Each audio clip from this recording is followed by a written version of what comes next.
থাকে, কোরআন তেলাওয়াত করতে করতে যারা আমার কাছে হাত পেতে কিছু চাওয়ার সময় পায় না, যারা আমার কাছে হাত পেতে কিছু চায়, তাদের থেকে তেলাওয়াতকারীদেরকে আমি রব্বুল আলামিন বেশি করে দেই।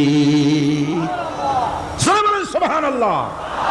কোরআন তেলাওয়াত করতে করতে যারা আল্লাহর কাছে হাত পেতে চাওয়ার সময় পায় না, আল্লাহ পাক বলেন যারা চায় তাদের থেকে তেলাওয়াতকারীকে আমি বেশি দেই।